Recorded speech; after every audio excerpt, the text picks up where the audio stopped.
Hello, everyone. How's it going? Good, good. How are you guys?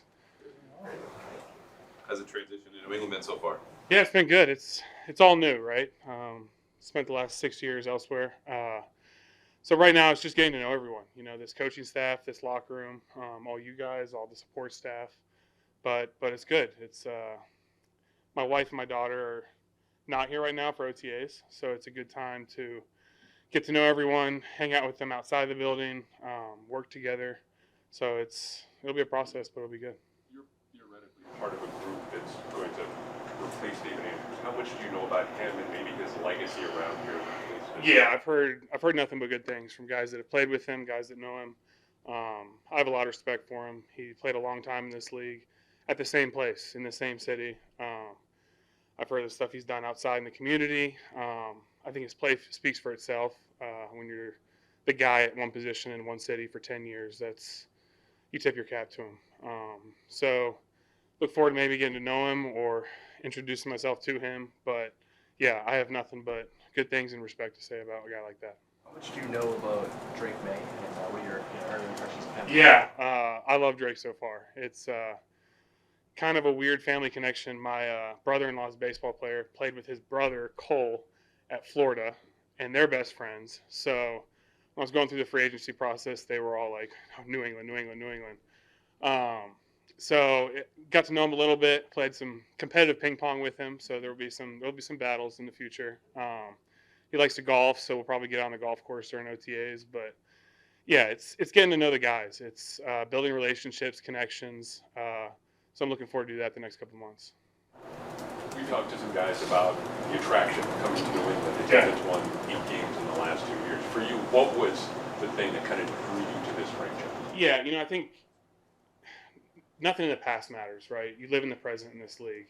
No matter what you've done, good or bad in the past matters. It's what can you do for me now? What have you done for me lately? And I think it's exciting to come into a new place with a new staff as well, right? I've had teammates that played for Coach Vrabel and have nothing but awesome things to say about him. That's when I first signed here, everyone reached out like, you're going to love Coach. And so it's new for not just me, right? It's not like this staff in this system has been here for years. It's, all right, let's all work together. It's new for a lot of people. Let's learn the system, learn each other, and work to win games. So that was attractive, right? It's new, and so it's like, all right, let's all learn this together. We heard from some of the defensive players on Tuesday that they've already started some install on their concepts. Are you doing that on the offensive side, and what are your first impressions of what Coach McDaniels is bringing here? Yeah, so it's nice with a new coach, you start early, so we have 2 extra weeks compared to most other teams.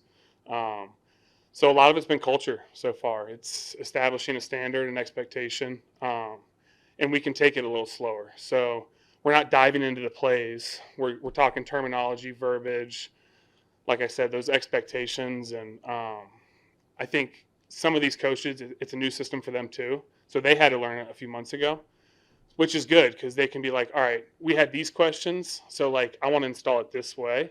So let's all look at it this way, and then we'll just build from there. So yeah, we'll get into the nitty gritty details of it later, but right now it's just trying to learn everything from the base up. And so we got plenty of meeting time in the next couple months, and looking forward to getting into it. Garrett, when you talk about coaches establishing a culture and setting expectations, what specifically does that sound like or look like when you're in those meetings?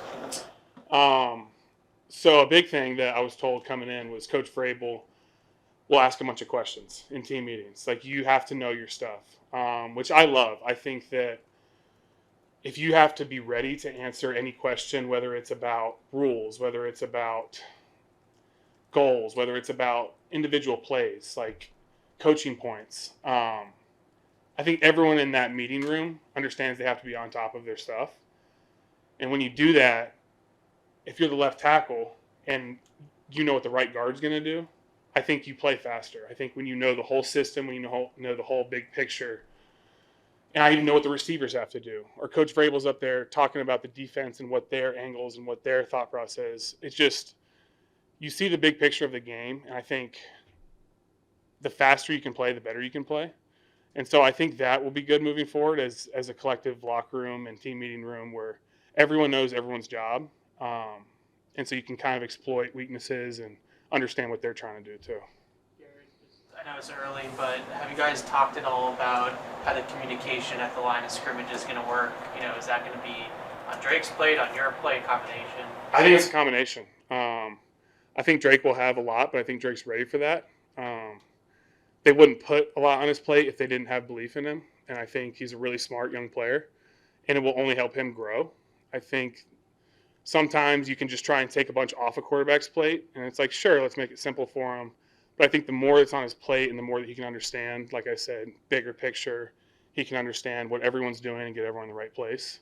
So there'll be certain times where, like, we all want to work together, right? But that's an important position, and you got to have that position figured out.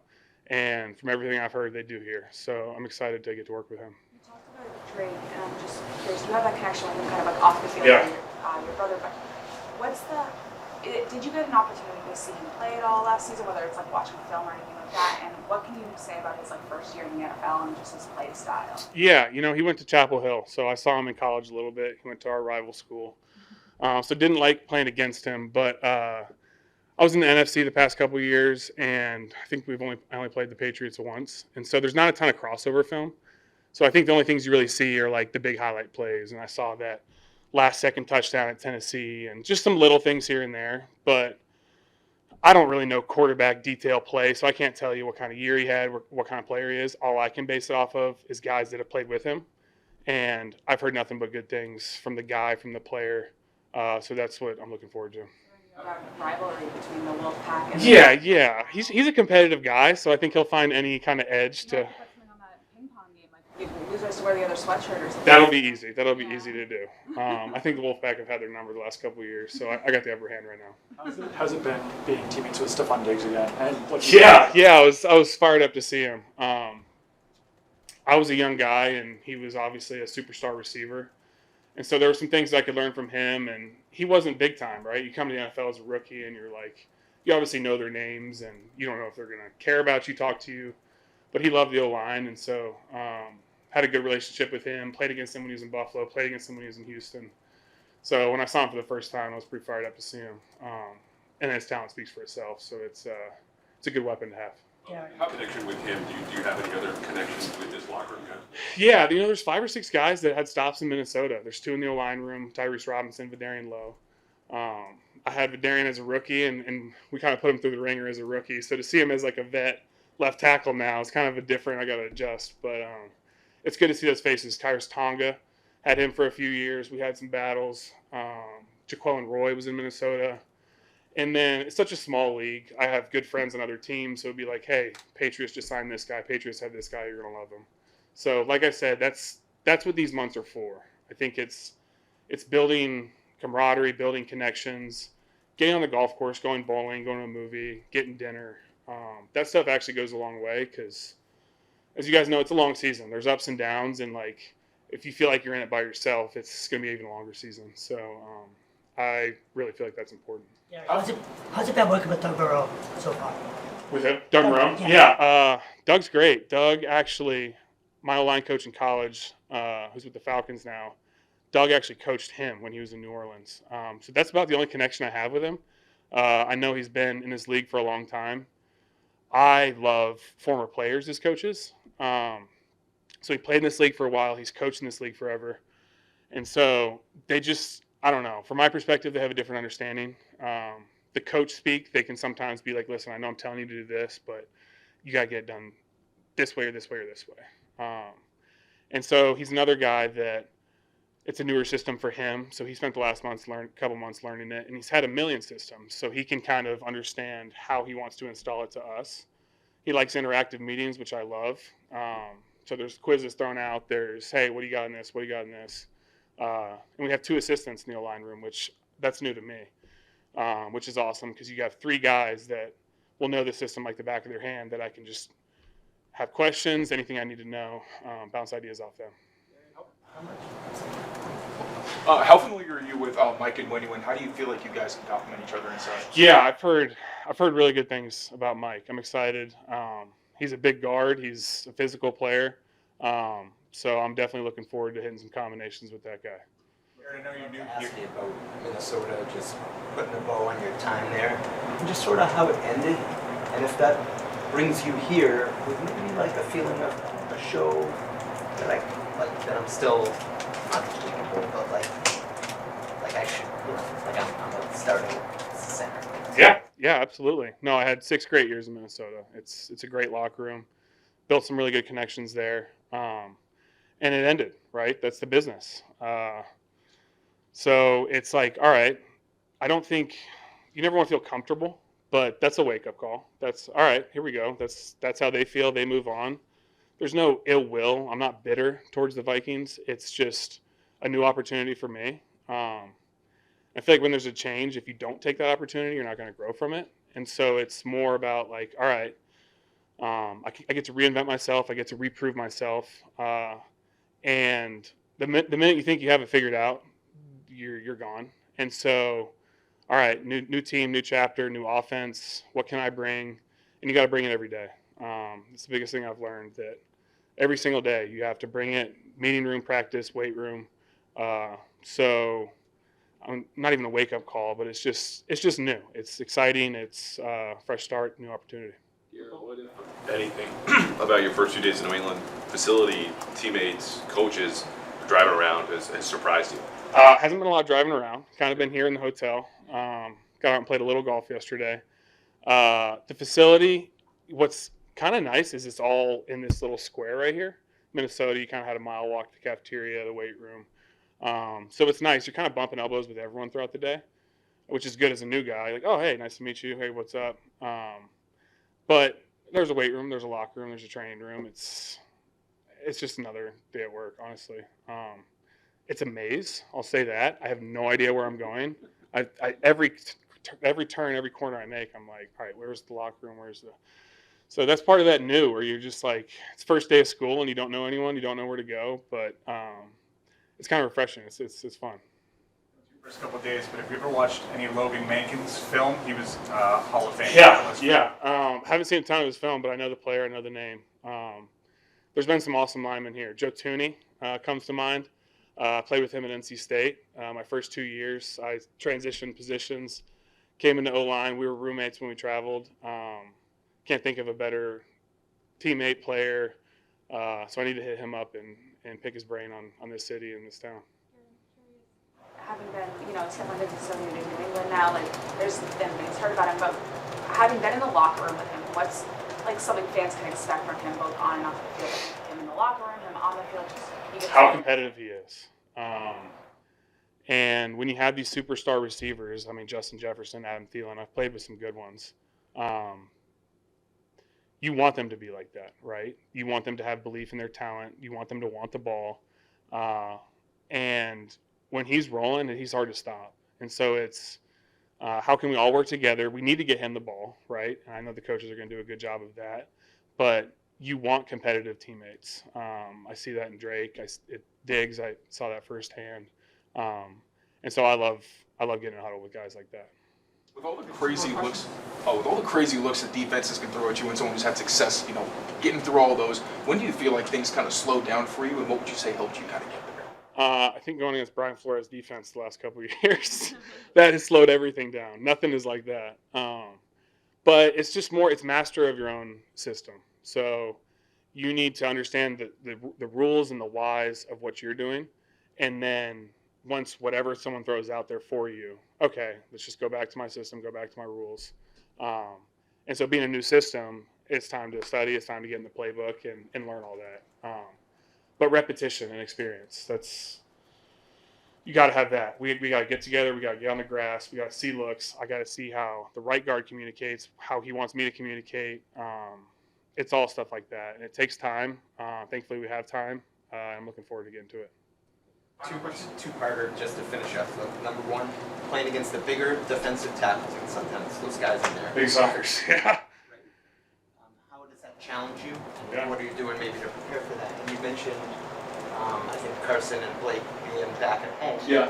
How are you handling this? Like, you're here, you're going to travel back every weekend? Yeah, we'll be bouncing back sometimes. Haven't quite figured the whole thing out. I try and take things like one hour at a time.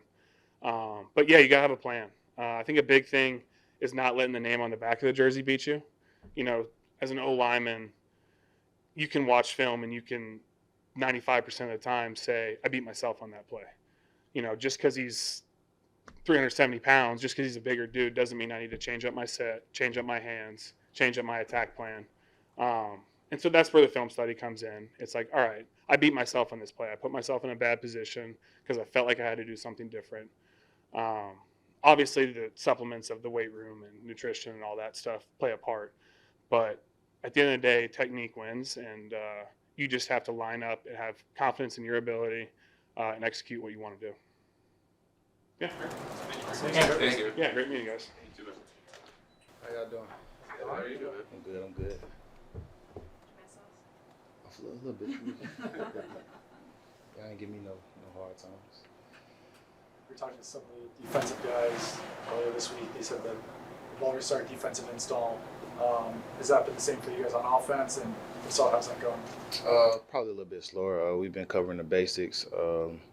So down to the defensive fronts, formations and things like that. We haven't got to the install just yet, but it's day 3, so we're getting there though. How was that terminology shift for you personally? I know you've been around the league, but it's a whole new offense here. Always different. I feel like I've been dealing with that since I got in the league, but same stuff, always different terms. So that's kind of what we're going over now with the basis of everything, so we can all get on the same page terminology-wise, because it's all the same thing, but each coach and each staff, when it's a change, they come in with different terminology. So that's kind of what we're getting at right now. How would you sum up your first year here, last year, and as you look ahead, how are you sort of rolling that into your second?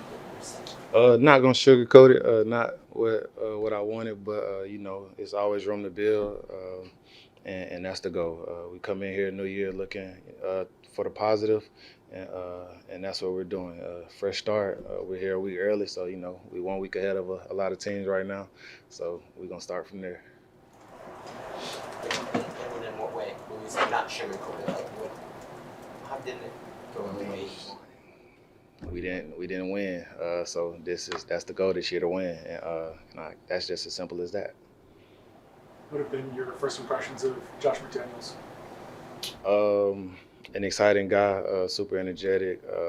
Haven't seen too much because we kind of been split here and there, but he came into the room, said a couple words, popped back out real quick, but got to talk to him a little bit yesterday in the lunchroom. Super exciting guy, seems up, but it's early right now, so I get to learn more as we go on. Along those same lines, what have been your first impressions of Tony Dews? Tony Dews, real cool guy, but just the simple fact of reaching out throughout the off season, checking up on me, just staying in contact. Like I got married, he wanted to see pictures and things of that nature, so that right there went a long way for me already. So I appreciate that, and like I said, it's early, so we're still getting to learn, but everything's been smooth in the meeting rooms. Curious also about Mike Vrabel. First, congratulations on getting married. Thank you.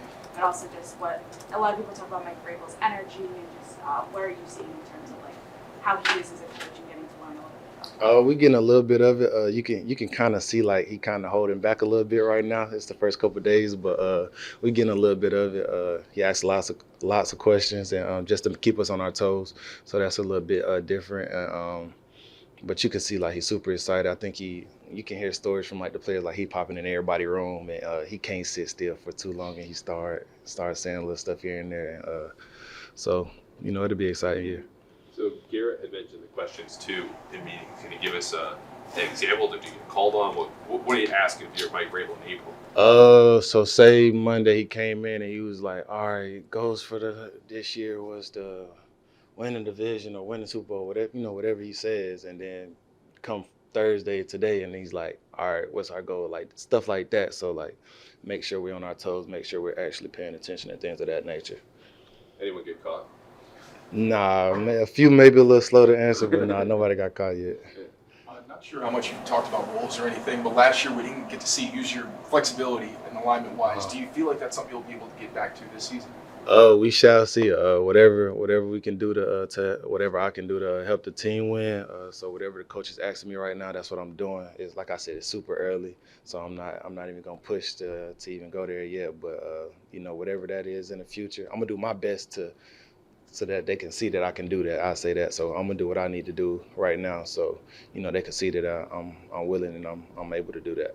You came here I say last that. year as a free agent, and I'm assuming right after the draft, you guys get into mini camp and training camp, and you see Drake as a rookie. What's he like now as he's returning from his first season off? Big difference from seeing him, kind of sit back, kind of watching things and learning to coming in, just being vocal. Like I said, we haven't done too much, so, but he seems comfortable. He's being himself, funny, goofy, smart, and being a leader and things of that nature. So it's still early, but, I'm super excited to see what he brings, to the table this year. What's it like being a teammate of Stephon Diggs? A new guy, new teammate. I'm glad to have him part of our team. He's well, respected in the league. So can't wait to see what he brings to that receiving group and what he can teach and and the things he kind of shows. Because you can kind of tell the energy he brings. I know he went to the Texans. You can kind of see how they grew was kind of tight when he went to other teams. You kind of see like he always has a close bond with the receiver group. So can't wait to see what he brings and teaches. And we could just build off of that. Hey, Antonio, you talked about Drake seeing a big difference in him. Is part of that not being a rookie, either having more confidence, being vocal, or can you kind of quantify that a little bit? I don't think I said big difference. Like I said, it's early right now, so like we haven't been in the huddle. We haven't done any of these things yet. So, but like just off of the confidence, I seen that through last year. Like him getting his feet wet and getting his starts and then playing throughout the season, that just built confidence. And then for him to go with that throughout the offseason, I'm pretty sure he's going to come in way much better than he did last year with the confidence level, the communication, and everything he needs to do to be that quarterback, to be the leader of the team. So, once that gets going, I'm pretty sure that's where he's going to be at, positive. With Ramondre, we heard a little bit last year about you guys being without 1-2 punch, but as you said, this season didn't go the way you guys wanted. How this season can you really develop into that 1-2 punch that, even like Vrabel's mentioned and a lot, Tony Hughes has mentioned, just how can you get that going? Just starting early, and it's with all the backs. I feel like we always carry a lot of good backs, and just the work that we put in to show the coaches that any of us can at any time step on that field and get what we need to get done for the team. And it starts now. That's what we're here for. That's what we're working towards. And, we just keep building from that week in and week out, and that's how we get to that 1-2 punch. What are you hoping to show in this season? Just the confidence, the leadership. I feel like last year I kind of did what I needed to do, but I wasn't too much vocal. So that's kind of one of the things I wanted to do this year was come in, do what I need to do. So therefore I can feel comfortable to speak out when I see something and show the guys, this is, I'm doing this way. So like, maybe some are watching and come through, and then I could also be vocal as well. And like, all right, come on, like we need to pick it up here, or we need to do this, keep it going, things like that. So my goal is to be more vocal and be more of a leader this year. We got 3 guys in the room right now. Do you expect the team to draft a kid and running back and bring it to your room? Have you heard anything about that? That's above my pay grade. I don't know nothing about what they do up there when it comes to the draft. The first few days have been about culture building, and how important is that for you guys? Almost every day. That's usually how it goes, especially with a new staff. So them telling us the message, and it's a two-way thing. They trust us, we trust them, and we just got to buy into it. So it goes from team to special teams to your individual groups, and they all kind of got different, but it's always similar. So you probably hear that for the whole first week, probably hear it the next week, and then it'll kind of start to fade, but at the same time, you still bring it up like, hey, what's our goal, like what we need to do, and things like that. Patriots Hall of Fame announced its finalists. It's Edelman, Adam Vinatieri, and Logan Mankins. Just wondering if you've seen those guys, watch them on TV back in the day, anything like that, Edelman, Vinatieri, Mankins. Edelman is probably the only one I know, not to disrespect anybody. You know, he played a major part in that franchise, especially when they were winning and you know, winning Super Bowls and things of that nature. And I think he had a crazy catch to when I was a Falcons fan, and that kind of hurt my heart. So it's bittersweet, but you know, much respect for him. Of course, we had no choice but to watch him because of the things they were doing. Thanks, man. Thank you. Y'all have a good day. See you, man.